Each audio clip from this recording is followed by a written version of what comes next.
الكون بشرى بث في الروح عطرا عانق الكون بشرى بث في الروح عطرا والرضا في دجاه سابح في شجوني عيدنا جئت أهلا وطئت. Assalamualaikum warahmatullahi wabarakatuh. Hamdan wa syukranillah wa salatan wa salaman ala nabiyyi khairi khalqillah sayyidina wa maulana Muhammadin ibni Abdullah wa ala alihi wa ashabihi wa mawalah.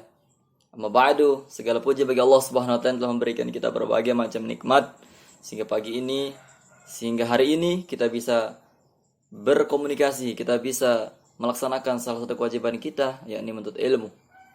Salawat serta salam lupa kita hadiahkan kepada baginda Nabi besar Muhammad SAW yang telah mengajarkan kita berbagai macam kehidupan, telah memberikan kita contoh dalam kehidupan. Allahumma shalli ala sayyidina Muhammad. Dan tidak lupa kita hadiahkan doa juga kepada dosen pengampu kita, Dr. Fathul Mawjud. Semoga beliau panjang umur, murah rezeki, sehat walafiat, dan dimudahkan segala macam urusan beliau. Kemudian baik teman-teman, kami di sini dari kelompok 3 membahas tentang arti bahasa, hakikat bahasa dan fungsi bahasa. Maka disarankan kepada teman-teman yang supaya lebih detailnya membaca makalah yang telah kami kirim di grup. Karena di sini di video ini kami akan membahas tentang intisarinya saja. Ya, kemudian apa? Kemudian kami akan membahas tentang yang pertama tentang pengertian bahasa. Maka bahasa itu apa itu bahasa? Bahasa itu adalah sarana atau bahasa itu adalah wasilah, alat yang digunakan untuk mengekspresikan maksud, mengekspresikan pikiran kita. Atau bisa kita katakan bahwa bahasa itu adalah alat komunikasi. Alat komunikasi yang dimana komunikasi itu dapat dimengerti. Intinya adalah bahasa itu secara umum adalah yang dapat dimengerti, meskipun bukan dari ucapan. Ada bahasa yang kita kenal dengan bahasa isyarat, bahasa yang di pinggir jalan ada panah, lajur kiri, lajur kanan, itu kan termasuk bahasa sebenarnya itu, tulisan. Intinya dapat secara umum dapat dimengerti. Kemudian secara spesifikasinya bahwa bahasa itu adalah simbol bunyi. Ya, komunikasi yang serupa simbol yang dihasilkan dari alat ucap manusia dan digunakan sebagai alat komunikasi antar anggota. Nah, itulah berarti artinya secara spesifikasi bahwa bahasa itu adalah diucapkan oleh alat ucap. Itu bahasa. Kemudian apa hakikat bahasa? Hakikat bahasa yang pertama itu adalah bahwa bahasa itu adalah sebuah sistem, sistematis, terstruktur, teratur sehingga menghasilkan satu makna. Kemudian yang kedua, bahasa itulah berwujud lambang, ada bahasa isyarat dan seterusnya. Kemudian bahasa itu berupa bunyi, ya seterusnya. Bahasa itu bersifat arbitrer. Apa maksudnya arbitrer? Yaitu sesuka, timbulnya itu karena kebiasaan, bukan ditentukan oleh sesuatu, bukan memiliki pengaturan, diatur, bukan, tapi dia sifatnya bebas. Misalkan sepatu, kenapa dinamakan ini sepatu? Kenapa dinamakan rumah atau lemari apalah? Itu karena itu memang bahasa itulah sifatnya arbitrer, bebas, tidak terikat oleh suatu. Kemudian seterusnya bahasa itu bermakna. Ya, bahasa itu tentu memiliki makna, mufid dalam bahasa Arabnya. Kalau tidak memiliki makna namanya ngeremon. Kemudian bahasa itu dinamis, hukumnya dinamis, berubah-ubah sesuai zaman dan kondisi. Juga di sini adalah bahasa itu, sehingga bahasa itu karena kita di sini, jangankan di luar negeri, kita di Indonesia saja memiliki banyak bahasa dan berbeda bahasa. Itu salah satu di antara ayat Allah Subhanahu wa taala, yaitu wa min ayati khalqus samawati wal ardi wa ikhtilafu alsinatikum. Kata kuncinya adalah di antara kebesaran Allah Subhanahu, di antara tanda kebesaran Allah Subhanahu wa taala itu adalah berbedanya kalian punya bahasa. Itu artinya bahasa itu adalah suatu yang sangat luar biasa. Kemudian di sini kita masuk saja ke fungsi bahasa itu apa sih? Secara garis besarnya kayak tadi, sebagai alat komunikasi. Bismillahirrahmanirrahim. Saya Baik Salma Maida Fadilah, pemateri kedua yang akan menyampaikan tentang hakikat bahasa. Tadi di pemateri pertama telah disampaikan apa itu bahasa. Sekarang saya pemateri kedua akan menyampaikan tentang hakikat bahasa. Hakikat bahasa dapat dikaji oleh ahli-ahli linguistik. Secara garis besar, bahasa adalah suatu sistem perisyatan atau semiotik yang terdiri dari unsur-unsur isyarat dan hubungan antar unsur-unsur itu. Dalam berkomunikasi melibatkan dua kegiatan mental, yaitu berbicara dan mendengar.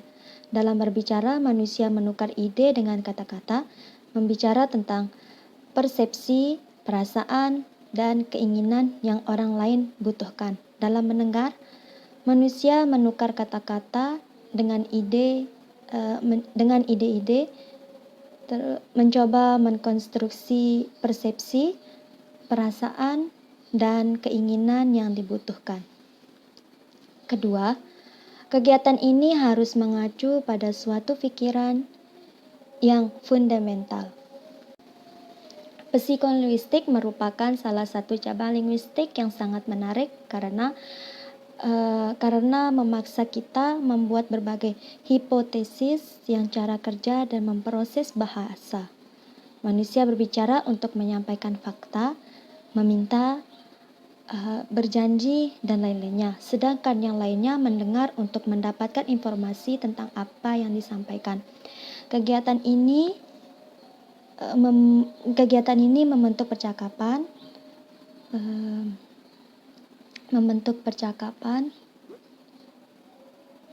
negosiasi, dan pertukaran yang bersifat sosial. Dalam pengembangan sistem bahasa, menguraikan dua hal yang harus dimiliki oleh pengguna bahasa, yaitu kemampuan dan cara menggunakan sistem bahasa itu sendiri. Berbicara tentang kemampuan atau kompetensi tidak akan luput dari bagaimana seseorang memperoleh bahasa pertama dan bahasa kedua. Bahasa pertama itu bahasa yang didapatkan dari bahasa ibu, sedangkan penampilan berbahasa adalah penggunaan sistem bahasa yang berinteraksi. Untuk bisa memiliki kemampuan serta menggunakan bahasa yang baik dalam berinteraksi, manusia perlu memahami unsur-unsur dari bahasa itu sendiri. Adapun unsur-unsur yang melekat pada bahasa adalah struktur, fungsi, dan proses. Mungkin sekian dari saya. Selanjutnya akan dilanjutkan oleh pemateri ketiga, yaitu Anissa Nurinsani. Assalamualaikum warahmatullahi wabarakatuh. Saya Anissa Nurinsani. Saya akan membacakan materi yang ketiga, yaitu fungsi bahasa.